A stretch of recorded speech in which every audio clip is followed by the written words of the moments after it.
welcome back to my channel, and today we're going to go over the 18th update of my mod.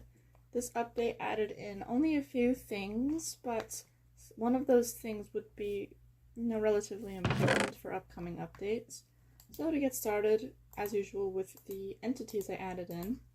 This update adds in 2 new entities and 2 remodels. So the first new creature is the Kriprik.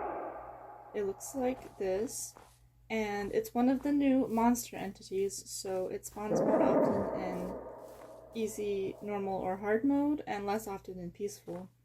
If you're playing in peaceful, it won't bother you. If you're playing in any other mode, there are 2 variants that'll spawn. There's one that will, there's one that's friendly and there's one that's not. Similar to the previous update with the new monster entities. And the next new one is the Nimoona. It spawns in the warm oceans, and it doesn't do too much. You can befriend it with kelp, and it'll follow kelp, but it's sort of meant to be like something nice, some ambience, I suppose you could say. It does have a gift-giving feature, so if you befriend this creature, and if it's in a warm ocean biome, and you feed it glowberries, it will give you, there's a chance it will give you random gifts. The feature doesn't work outside of the warm oceans, because the whole concept is that it's searching through the corals for these treasures for you. It's purely aquatic. It's not going to move around when it's beached. It's not going to die either, but it's not going to do anything while it's beached. Next up, I remodeled the Boreal. Its behavior is otherwise exactly the same. It's just a new and improved model and texture for this guy. And then I remodeled this guy. Its behavior is otherwise the same, just new and improved, that's all. Yeah, it's pretty straightforward with these creatures. Oh, one cool thing about this guy here, the Kriprik, if you attack him, there's a chance you'll get the fear effect, which is looks like this. You'll get a speed boost, but you'll get blindness, and there's this creepy clock sound. The Hellion Warden gives the same effect. But now 2 creatures cause fear. This next part of the update includes features that go along with the new shrine and dungeon system. So that's what I had placed over here. That's the Boreal Warden shrine and dungeon. The shrine's inside of the dungeon, and it's meant to be like a Minecraft friendly version of this idea. So you go in there and there are traps and loot and all sorts of things related to the Boreal Warden. Most importantly would be at the end of the dungeon, you can use the Boreal Warden key on this thing here called a warden core. They'll be available in any of the dungeons coming up. And if you right-click them with the warden key, they will spawn the warden. No longer can you right-click, at least the Boreal Warden key, on the ground and spawn a warden. As of now, the other keys, they'll still let you spawn in a warden if you right-click here on the ground, but now you need these warden cores.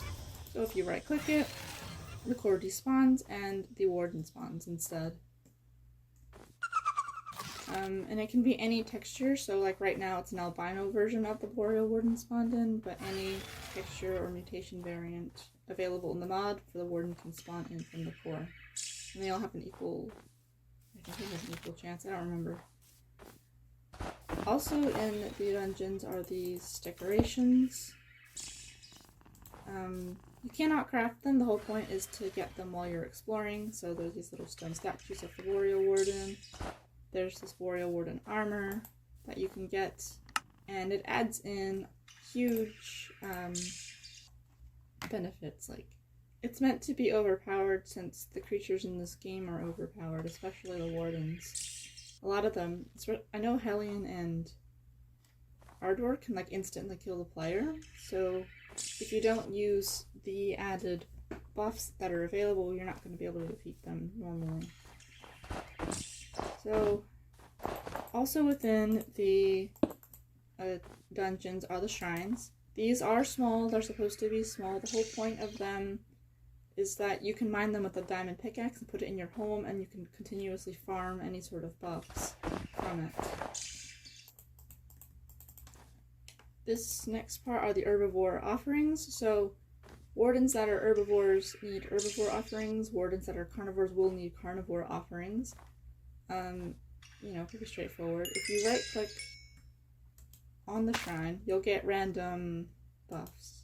So sometimes it places it down, it happens. But you can get like speed 3, Boreal warden swords, experience, swords, nether stars, feathers,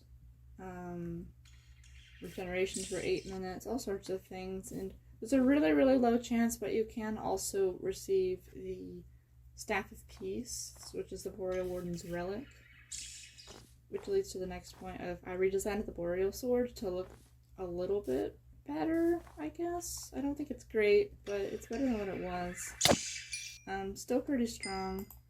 Can instantly kill some of the smaller creatures. But that's essentially the gist of this update. The advantage of this mod being really small is that if I don't show you what's inside the dungeon, you have to figure it out on your own. So I can't show you where all the traps are, or where the shrine is, or where any of the loot is. So I guess that's something for you to figure out and enjoy.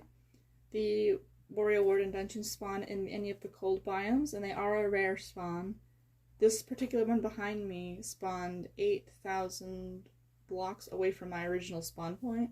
So it could take you quite a while to find one. It just depends on your world, depends where you spawn in, those sorts of things. So, oh yeah, one more thing. The tutorial book, there was an issue where if you were playing, the whole point of the tutorial book last time was that if you gained the achievement of Welcome to Creatures of Sonaria Craft, you would gain the book when you achieved this. But sometimes when you kept rejoining the world or changing your game mode, it would keep giving you books. So I changed it so that in single player, if you type tutorial book into the chat, it'll just give you the book. This should not work if there's more than one person in the world, because obviously that could cause problems. But I wanted something pretty straightforward, and if you don't know, if you forget, there's a message that will pop up when you join the world, prompting you to type this in to receive the book. And it's the same book as last time, it's just some basic stuff about mechanics and whatever. And the recipe for the herbivore offering is meant to be expensive, sort of, because the drops you get are quite good. You can get a lot of experience. I know you can't tell in when I'm in creative mode, but it does drop a lot of experience. Anyway, that's the gist of this update. This was pretty short. As always, if you come across any bugs, let me know. If you have any suggestions, you can leave them in the comments, or you can use the suggestion form either on CurseForge or the Discord server that I made for this mod. One small thing I forgot to mention was the Nimoona was added in because it won a poll in the Discord server. I ran a poll between 2 creatures and this one won. So that's why it was added in this update. So if you want to participate in such things, influence what could happen in the upcoming updates, go ahead and join that server and take part in the polls. Leave any suggestions, please report any bugs. But anyway, thank you.